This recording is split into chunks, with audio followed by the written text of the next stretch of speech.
Alright my friends, it's me again, back with another video. This time it's about navigating our week ahead using the cards, the stars, and a little bit of my intuition to guide us forward. So let's get right to the cards. I've got my notes here for what I wrote up yesterday. So this week we're looking at the move of Uranus,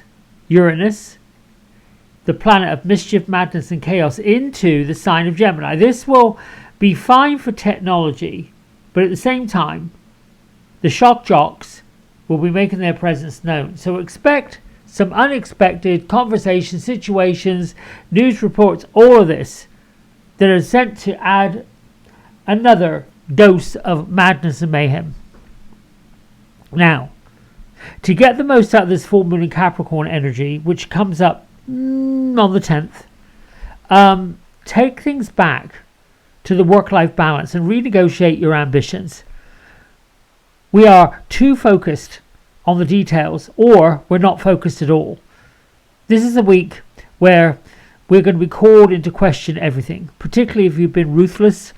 Think about whether or not you should have been ruthless. This might be a question worth probing. You'll be considering what attitudes to drop this week and where you can work smarter rather than harder.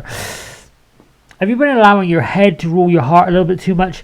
Capricorn, the logic and facts, comes into play this week and attempting to negotiate the next move in your plans. So with the moon in Capricorn and the sun in Cancer, home and hearth will be the soft underbelly of this week's energy. And these cards are sort of dishing up what I would consider the vegetables alongside the meat and potatoes. The full moon will cause all of us to realize that there's more to life than beating the competition or wearing ourselves out to get ahead at work. It's time to be honest about how hard we're trying to control other people, because that does cause resentments. I think you're getting the picture. We've got to work on our attitude of gratitude and our state of grace at home and hearth. Use this lunation as like a mid-year bookmark, checklist if you will, to see where you are and how far you've come since January. I suggest perhaps that you shuffle some oracle or tarot decks and pull 6 for the remaining 6 months of the year. Lay them face down, and then as you turn them over, one for July, one for August, one for September, etc., make notes of the card and listen to the predictive messages that come up for each of these months ahead. Then you can look at it again at the end of the year and see, well, that really did work, and you can repeat the process. You can even draw 12 cards at the end of the year for next year. I don't know that I will be one for jumping ahead and saying, well, I'm going to pull 12 cards for 2026. I'd like to see and experience 2025 or the remainder of it, just to see what's likely going to happen. So, on Sunday, July the 6th, we have a number 4 angel numerology day, but we've also got the 6 of water with us. Memories, childhood, nostalgia. Sometimes looking back gives us an anchor and a grounding point to look forward. So faith, which is a number 4, that's the power of the angels that are present. Pull from the magician and the star card energy for inspiration, and use Archangel Chamuel and Gabriel for your support. Now the moon in Sagittarius will fill you up with romance today. Buy some flowers, let somebody know how much you feel about them, how much you care about them. And if you're single, indulge yourself. Now on Monday, we have number 4, the Emperor. It's all about leadership. But we're in a 5 angel numerology day. And this day is about adventure. The energy can be used as a prelude to orchestrate the changes that are coming up. We're encouraged to be dynamic, spiritual, and wherever possible, sensual. Try to be curious rather than bored, and that should be your aim. Use the awakening or the tower cards to call upon Archangel Michael, Uriel, and Gabriel's energy, as well as this number 4, Emperor, about organization, leadership, and structure. And this is on Monday, because this is when Uranus moves into Gemini, which will cause a shake-up in human behavior, a shake-up in communication, not just for this week, but a shake-up for the years to come. When Uranus changes signs, it means we're in it for a while. And I think Mercury just popped into retrograde. So we got a lot of stuff that's kind of repeating, and then we get to change it to do something else. Moving on to Tuesday. We got another major arcana card, the number 14, Balance, compromise, self-control, moderation. However, it's July the 8th, and we've got a number 6 Angel Numerology Day about revitalization. Should be about loving, compassion, kindness, focusing your thoughts away from material gains and more towards positive desires. And we can see that our card and our angels, one foot in the water, one foot on land. And we're sort of tripping back and forth between the warm colours and the cool colours. Remind yourself that you have free will today. Be willing to do the work, to make the changes that you want to make, because the moon's in Sagittarius, but it's also clashing with the lunar nodes. So we got the south node and the north node, wherever that is in your chart. Moving on into Wednesday, we have the 5 of water, disappointment, regret, forgiveness, crying over spilt milk. That's when you bring in your guardian angels.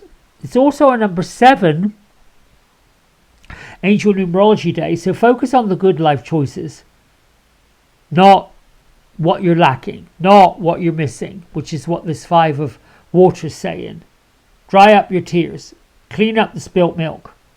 The moon moves into Capricorn as the full moon is on the horizon. Emotions could well be revving up, so try to breathe through any tensions. Put out the Sun card, the Chariot card, and use Archangel Metatron and Michael as your angelic power couple.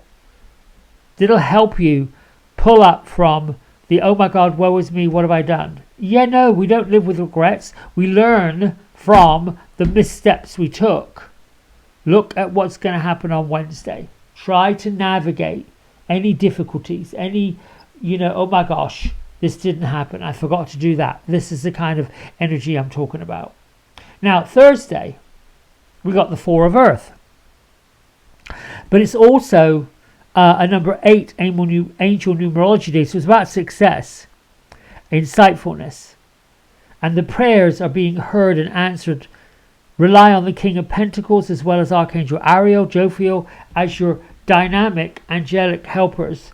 Because the full moon on Thursday moves into Capricorn at 1:36 in LA, 4:36 in the afternoon in New York, and 9:36 in the evening in London. It moves into Sydney, Australia at 6:36 on Thursday morning. So the question to ask yourself, how are you doing with the personal professional balances in your life? And is it time for you to make a seasonal adjustment? We're looking at these cards this week, and it's asking us to sort of create a map for moving forward. A map for where are we going and what are we doing, particularly since the social world is in an uproar. We're all in an uproar. When things seem chaotic, Uranus is moving into Gemini, things are going to be chaotic for a while. You can get organized. You can get grounded. You can say, listen, I got free will. This is what I'm going to be doing. And if you need a little bit of help, find a creative project to get you going. Moving on into Friday. That's July the 11th. We've got a 9 Angel Numerology number, but we've also got the card of Strength, Archangel Ariel. And if you look at the top of this card, you have the infinity symbol. Courage, compassion, perseverance. The full moon has moved into Sydney, Australia at 6:36 in the morning. And although this moon is shifted into Aquarius, entering the waning cycle for the next 2 weeks, we're letting go, we're letting go, we're letting go. Surrender anything that hasn't worked out for you up to now. Listen to the divine and listen for your cosmic nudges. They'll tell you what to do next, because we've always got that angelic, fairy, earthbound help from our spirit guides. In other words, shut up and take notice of what the divine is telling you. Sorry. I think sometimes we have to jerk a knot in our chain to wake up and say, listen, the divine has never left us. And they also know that we are going through this, whoa, come on. The other part of this I'm going to say before we get to the end of the week. The soul is awakening to the purpose for which we came here. And we're going to be getting these messages, and we're going to be getting these ideas that are going to come almost like a tidal wave. As the world tries to renegotiate, as the world tries to power up what they're doing, what they're not doing, we'll find the purpose. Moving into Saturday, July 12th, we have a 10-1 day, which is all adds up to a number 10, but then reduces to a 1. The ending of one cycle and the beginning of a new cycle. It is a bit like the dark moon. We get to pivot and change and move and shift. Divine magic and new adventures are available on Saturday, and a day to be present to the pre-dawn of a new and exciting plans being forged, particularly if you pulled out your tarot deck or your oracle deck and you pulled your 6 cards. Use the energy of the world and the dreamer card and know that God, the divine, the creator, is going to be your best ally on Saturday. The moon is moved into Aquarius, so it's a good day to have a heart-to-heart with the beneficial. Having a heart-to-heart today will benefit your soul. That's what I meant to say, sorry.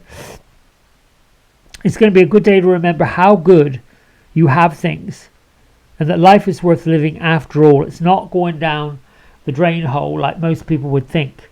Seek out company of somebody you know makes you feel good and makes you feel good to be around. Somebody who lifts you up, somebody who makes you giggle, somebody who's constantly in the mode of transformation, where they transform themselves from one aspect and thing into another. Artists do it all the time. We have the Knight of Air. Now, the Knight of Air for me shows up when we want to just get out the gate and run for it. Where we want to just, come on, let's go, let's move. Intellectual, determined, motivated. I think that energy is really good for the end of this week. But what I'll say about this Knight of Air, it's about thinking outside the box. You see, we got a sword in one hand, and we have our bunch of flowers in the other hand, and we're ready to go down the ski slopes. I don't know if he's got skis on his feet or not. No, don't see his feet. I just say that this one is about to take off. It's about to let go of anything that's holding them back. I'm hoping this is making sense. Saturday could be an action-packed day, but I'm sort of like not wanting you to put the blinders on, just your inner awareness. Like, tap into that light from the divine on Saturday. You can certainly move forward, but you're going to have to pull your board of directors around you to navigate where you're going and what you're doing. I hope that makes sense. All right, my friends, that's it. I'm navigating our week ahead. I think it's going to be a pretty good week. It's about home and hearth. It's about cleaning up the spilt milk. That's the middle of the week. Finding the balance, being intellectual, trying to find ways to transform yourself in a very creative way, rather than slip sliding down to the depression, the debauchery that other people want you to go down. I love you. Thanks for liking, subscribing, and doing all the things you do. Bye for now.